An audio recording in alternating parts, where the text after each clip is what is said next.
Did you know that heart disease is the #1 killer of most American men and women?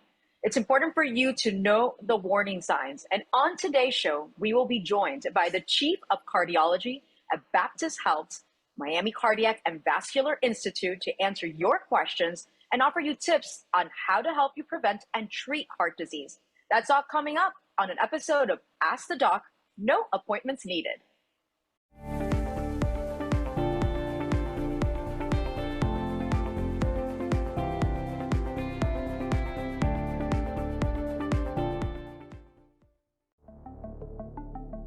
Send in your questions to questions@allhealthtv.com or AllHealthGo on Facebook or YouTube, or visit the Ask the Doc page on our website, allhealthtv.com. Hello and welcome to Ask the Doc, no appointments needed, the show where the health questions you send are answered by doctors and medical experts. Thank you for joining us today. I'm Kathy Buccio, and I am very pleased to be joined by Dr. Jonathan Fialkow, Chief of Cardiology at Baptist Health, Miami Cardiac and Vascular Institute. Dr. Fialkow, thanks so much for your time today, and so glad to have you join us again here on the Health Channel. My pleasure, Kathy. Amazing. Well, usually we begin with our questions, Doc, from the audience, but I like to spend a few minutes actually with you discussing prevention. So my first question is, what is the Miami Cardiac and Vascular Institute and Prevention Clinic, and how does it work? Yeah, it's a great question. I mean, prevention is a term that we throw around quite a bit, and sometimes we don't truly define what it means. And the way I approach it, both with my practice and with what I lead, it starts with what do we want to prevent? And ultimately, we want to prevent death. That's the goal. Quite frankly, we're not going to. We're going to eventually succumb, but let it be under our own terms after a long, fruitful life. The most common preventable cause of death are cardiovascular. So if we want to ultimately prevent a premature death, we want to pay attention to the cardiovascular risks because those are the most common preventable cause of death.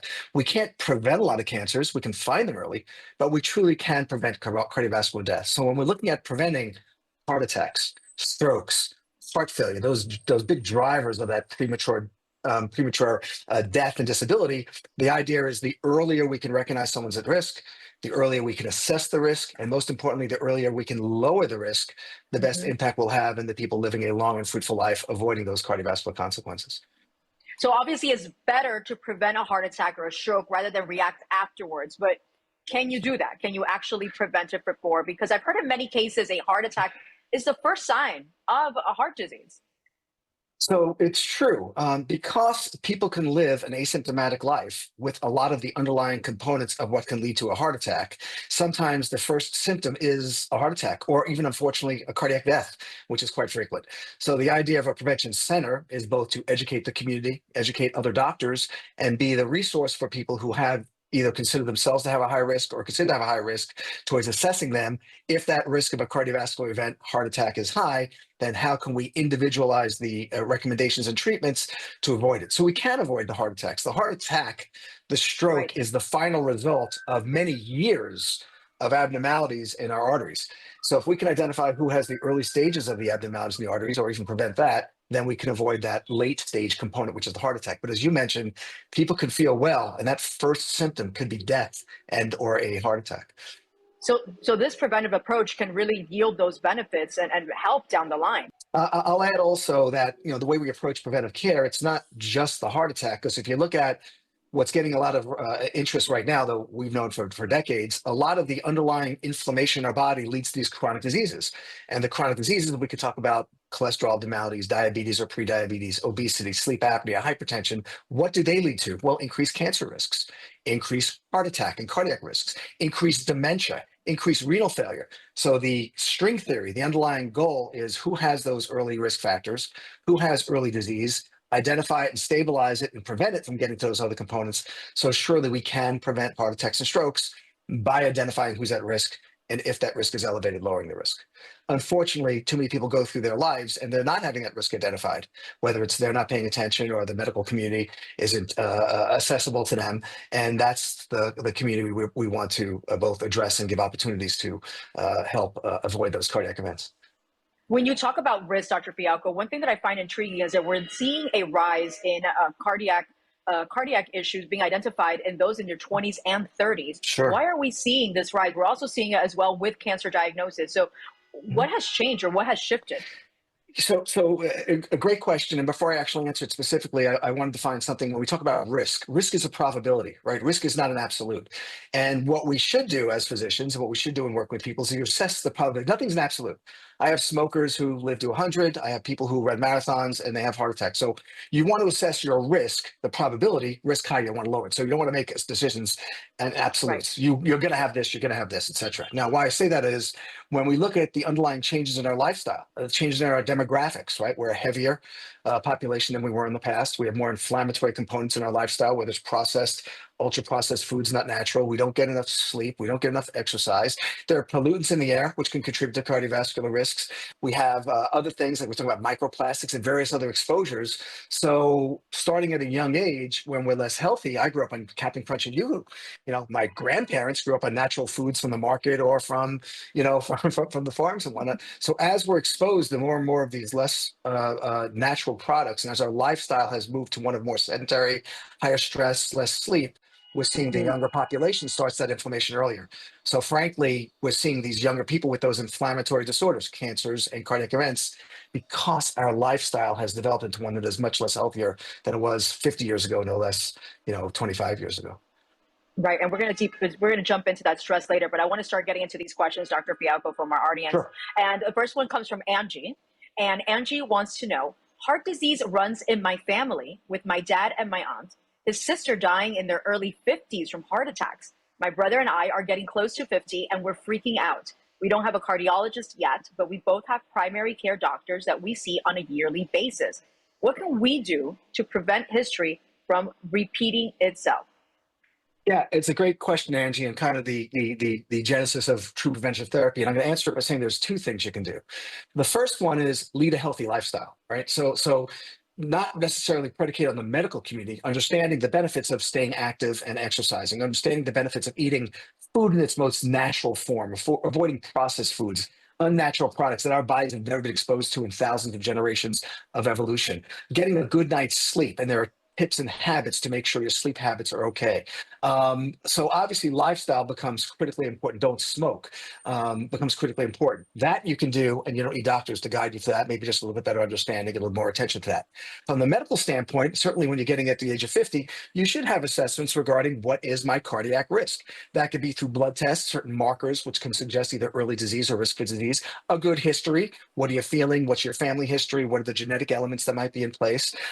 Tests and scans, if appropriate, based on the physical exam. So between the healthy lifestyle, which we do not want to ignore, and Right. the assessment of, do I have early signs of vascular disease? If so, hey, how can I be more aggressive in my treatments to prevent it from becoming bad enough that I'm at risk for a heart attack? That's how you want to address it. So the medical visit should be a good history.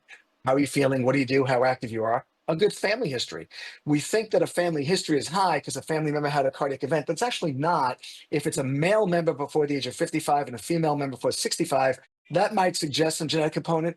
But if your grandfather at 82 had a heart attack, that's not going to put you at a significant risk. So what's that family history? And the doctor should help put all those pieces together. There's no one factor. It's all the things in your lifestyle and all the markers. And if it comes out, and it could be some tests that says, hey, you've got some early disease in your arteries and or you've got some increased risks. Let's talk about tools and weapons to control that so it doesn't progress to the heart attack. So I think your attention, your awareness is the first step. Lifestyle, aggressive, changes in the lifestyle, all of which can be done cheaply and safely. Don't lose sight of that.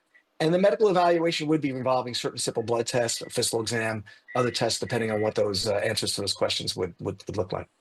Dr. Fialkow, before we go to the next question, I want to touch on something that you mentioned, which is the blood work. These tests, we've come a long way from testing of maybe what our grandparents and parents are used to. There's so much more available on the market as well. Can you just Sure. dive in quickly as to, are there more specific, more enhanced testing that can give us a better indication of our cardiac health? So that's the exciting part of what I've been doing for 15, 20 years, if not more, and the precision approach we have in our prevention clinic, which is just that. We start with what's called population data, which is phenomenally important, started 50, 60 years ago, which are what are the trends in large populations we might see to help pick out those people at risk. But going back to the comments we made earlier, Kathy, that's a probability. So for example, if I have 10,000 smoking diabetics, I'm going to see more heart attacks and strokes over 10 years than if I had 10,000 non-smoking diabetics. but not every smoking diabetic has a heart attack. Not every non-smoking diabetic doesn't have a heart attack. So for populations, it's great.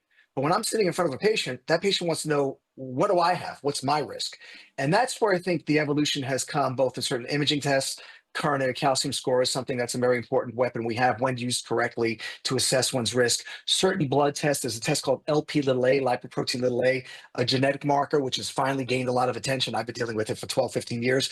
These are things that stratify a person further from, yeah, my cholesterol's high, my blood pressure's high. What does that mean? To, wait a minute, I have this, and that might increase or decrease my probability of a heart attack. So I'd want to be more aggressive. So I think the idea is going back towards a certain imaging tests when done appropriately, and more advanced blood tests than just what's my cholesterol, what's my potassium level, et cetera, which are great for big populations, but they break down at the individual level. I think that's the excitement that's really happening in the prevention space, how we can be more precise and personalized. One thing I tell patients, Kathy, is, if we had a crystal ball that said you'd be dancing at the age of 120 before you die and you wouldn't be on any medications or seeing doctors, you know what you'd do? You'd stop seeing doctors, you wouldn't take medications. We don't have that crystal ball. So we have to look based on medical science and observations and kind of critical thinking, what might identify something at higher risk. And that could work both ways, where we might take someone who looks like they're fairly well and find risks, but also has the double-edged sword that there might be people who are really low risk, but for some reason they're thought to be high risk, and then they get put on medications they may not need, or they're scared to avoid a food and they're fine because they really don't have risk. So the idea of the prevention center is that personalized approach, not how do my numbers stack up to someone else's. What do I have? What do I need to do? What would be my recommendations, and not from a piece of paper, because everyone's different. Absolutely. That key word is personalization. Okay, so this next question, Dr. Fialkow, comes from Juan. I was recently diagnosed with type 2 diabetes because he caught it early. The doctor said he can help me manage it with lifestyle changes and medications. I always try to be healthy, but now I'm kind of deflated. Is there anything else I could have done to prevent diabetes and my higher risk for cardiovascular issues? So I know many people have shared similar comments about living with type 2 diabetes. You just brought it up as well. What do you say to these newly diagnosed patients? Yeah, so there's a great question, very common, a lot to unpack there, and hopefully I won't go down any rabbit holes, but type 2 diabetes is actually a carbohydrate intolerance. As living organisms, we require nutrition, right? Nutrition is food. There are three sources of nutrition that human beings can use: fats, proteins, and carbohydrates. All right, plants can use sunlight. We use fats, proteins, and carbohydrates. Carbohydrates trigger a hormone called insulin. And what insulin does, it takes the carbohydrates, which are sugars, they get eaten, absorbed into our blood, and we don't want them in our blood because sugar in the blood can be damaging to our organs. So we store them. We store them in our belly fat. They're supposed to go to our muscles. So the idea of insulin, get the sugar out of your blood. When we can't make enough insulin, or the insulin doesn't work, it's called insulin resistance, then the sugar goes up in your blood because we can't get it out, and that's diabetes. So diabetes, type 2 diabetes, is the result of many years of abnormalities leading to this inability for the insulin to get the carbohydrates out of your blood. What could you have done? I would pay less attention to that, but in terms of what we should be doing, it's the same type of thing. Avoid processed foods. Now, what's a common processed food? Sugar. I mean, sugar is a refined substance. It's not really part of our natural diet. It's not essential for body life. You have to eat certain fats. You have to eat proteins. You don't eat sugars. So type 2 diabetes is a carbohydrate intolerance. Now, where it gets a little screwy is this insulin problem leads to inflammation in the body. The inflammation affects all our organs. It increases dementia. It increases cardiovascular disease. It increases cancer. So the actual cardiovascular risk in a diabetic is not through the sugar. It's through the inflammation of the insulin. All right. Enough of the science. Why is this relevant? Keep your weight down. Avoid processed sugars and starches because those trigger the insulin need. Don't smoke. Get the good night's sleep. Same recommendations. So if someone is already insulin resistant, they already have type 2 diabetes, their sugar's up, the insulin can't get the sugar out of your blood, the first thing I recommend is keep the sugar out of your diet. Why take all these medications to help your body get rid of the sugar if you just don't take the sugar in? So I generally recommend really sugar avoidance. I don't think really any real processed refined sugar is good, and certain carbohydrates. Now, secondarily, yes, we will use medications to decrease that insulin response, decrease the inflammation, so you don't get that cardiovascular event. So if someone is diagnosed with type 2 diabetes, there's a lot of data now that we can actually put it into remission, which means your sugar normalizes, the inflammation normalizes with various, certain diets, again, avoiding sugars and starches and some carbohydrate restrictions. And then certain medications. Weight loss becomes predominantly important as well, because that increased weight puts inflammation and stress on our body, and the inflammation leads to those components. Now, again, as someone who's been dealing with weight management for decades, it's not willpower, it's not it's not it's not a personal flaw, it's hormonal abnormality which cause people to hold on to energy. That's why these GLP-1s, these whole families of medications, are not just showing they lose weight when you take them, but you also prevent heart attacks, you're preventing kidney failure, you're preventing all those other things. So if you're a type 2 diabetic, don't get discouraged. Exercise, that helps your body utilize the energy better, helps your insulin response. Secondly, keep the carbohydrates out of your diet, substitute protein, substitute fiber, substitute, more complex carbohydrates. Obviously, certain fats are okay in certain amounts. And then concentrate your other risk factors. And really, it should not be anything that would cause any problems down the road. Don't rely on medications. They're helpful. You'll need them if properly given, but lifestyle can really correct it. Thank you, doctor. All right, we still have time to answer your questions and send them in. It's very easy. Check this out. Send in your questions to questions@allhealthtv.com or AllHealthGo on Facebook or YouTube, or visit the Ask the Doc page on our website, allhealthtv.com. Okay, our next question comes from Val, who emailed and asked, Doctor, I've noticed lately that I'm out of breath a lot faster these days when I exercise. Am I just out of shape, or could it be something more serious? Great question. Yeah, I mean, that's a great question, and something that creates a lot of confusion as well. The bigger picture I would look at, and I always look at things from a 30,000 foot and then a more granular level. The bigger picture is you've noticed a change in the way you feel, and that generally is something that should warrant a medical appointment. Whether it's a increasing shortness of breath, or a gaining weight or losing weight, or change in bowel habits. When someone has a certain routine and something changes, it's not always a sign of something bad, but it should warrant some evaluation. So in this case, if you say I am out of breath faster, you're saying compared to a different time.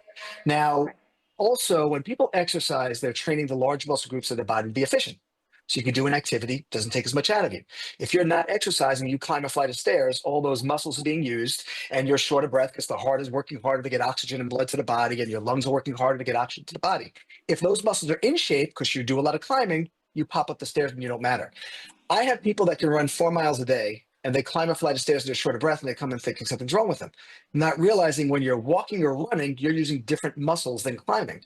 So the climbing muscles are out of shape. So sometimes when people do an activity that they haven't done in a while at an airport, running down Miami International Airport for 2 miles, and they notice something, it's not always a sign of something bad. So I wouldn't worry, but if you notice that you're getting short of breath faster, it could be a sign of an early cardiac issue or a lung issue. Or you're out of shape and getting older, which also warrants an intervention, i.e. an exercise routine. So I think it's important to listen to your body. If you see any changes, consider if it's something that's unusual you can't explain, and you should discuss it with your doctor. But it doesn't mean you're guaranteed to have a cardiac condition as the cause for that complaint. Well, anyone who's running an MIA airport knows that a 2-mile stretch feels like a marathon. So, yes, I agree with you. Disney World and Miami International Airports are the world's greatest stress tests, as far as I'm concerned. I mean, really, and seriously. Okay, let's keep this going. So our next question comes from Sienna, and she writes, my feet have been swollen a lot lately, and I went to the doctor who said it could be one of a few things, including something with my heart valve. How serious is that, and how does that happen? Okay, so very common, usually not cardiac, but it can be, and that's why I think it's appropriate to get an evaluation. And this goes back towards the history. When does it happen? Do you wake up and your feet are okay, and it happens over the course of the day? Are you short of breath when you lie down? So you put it. There's no simple symptom that suggests exactly what you have. It's a constellation of things. The arteries bring blood to our feet. The veins bring them back. The artery are under pressure, right? Your heart's pumping the blood pressure to your feet. The veins are low pressure.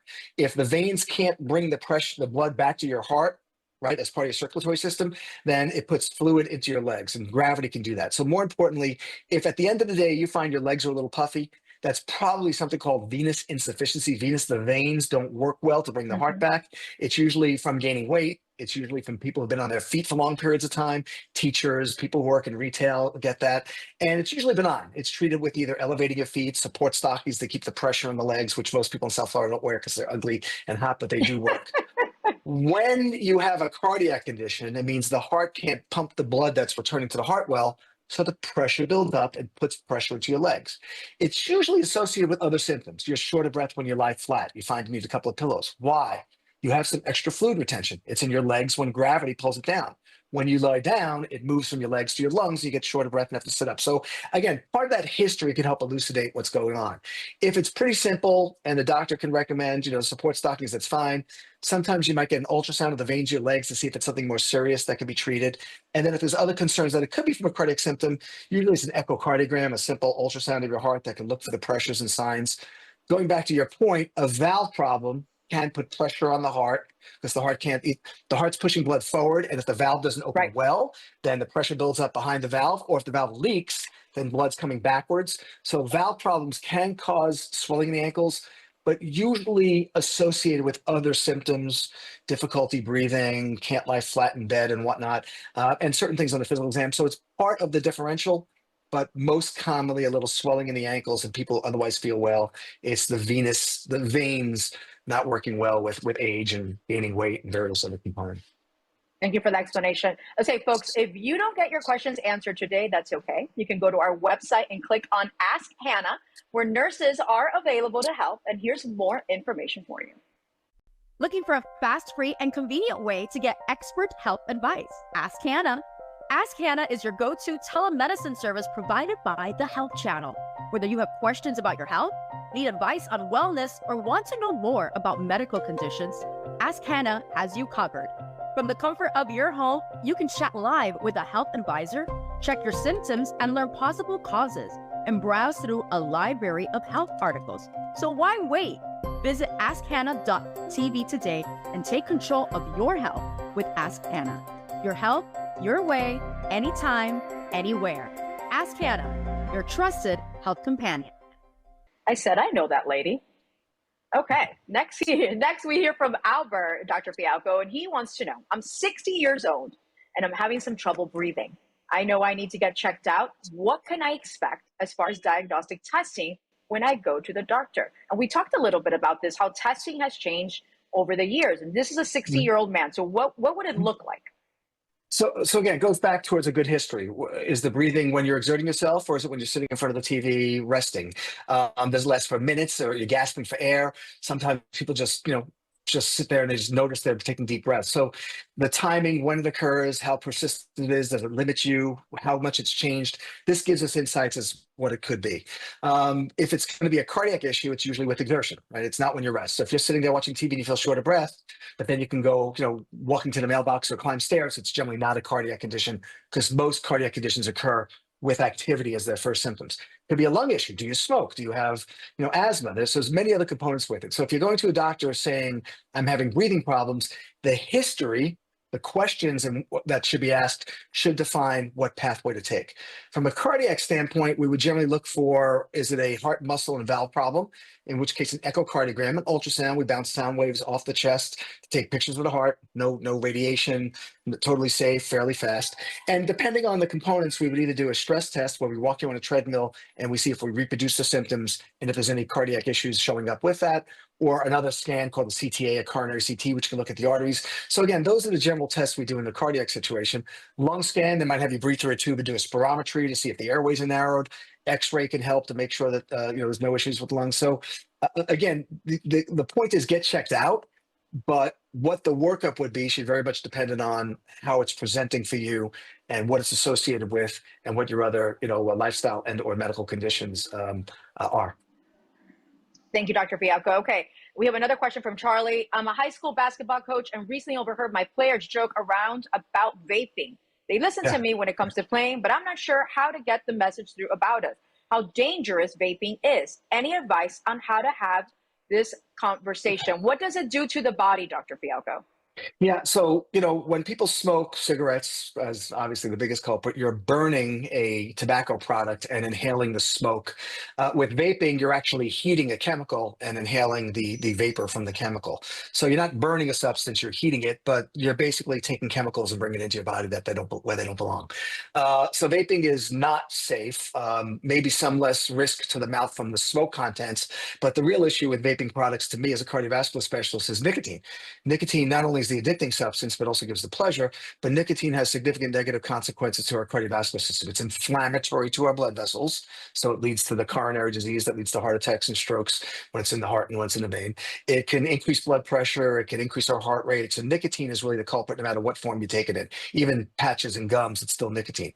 As far as other components of vaping, there are some lung conditions that have been associated with vaping products if they're not pure. Some think it might be a gateway towards other components, and we don't need to get into that. But going back to the messaging, I would explain to people, especially these young people who appropriately are totally like into their health and into their diet. I'm like, you're taking something that does not belong in your body and you're putting it in your body. Why is it any safer if it's something you're inhaling that's been heated as opposed to something you're eating or taking otherwise? So, like I said, when I go back, general product is keep things as natural as possible. Keep foreign things away from your body, and that would be an example where vaping would be an example of something unnatural being entered into our body. Dr. Fialkow, I think we need a part 2 for this one because, believe it or not, that's all the time that we have for today. So thank you so much for your time, for your incredible insight as always, and for joining us and sending in some really important questions. And like I said, just keep sending them in. I'm Kathy Buccio. We'll see you next time on Ask the Doc. No appointment needed. Send in your questions to questions@allhealthtv.com or AllHealthGo on Facebook or YouTube, or visit the Ask the Doc page on our website, allhealthtv.com.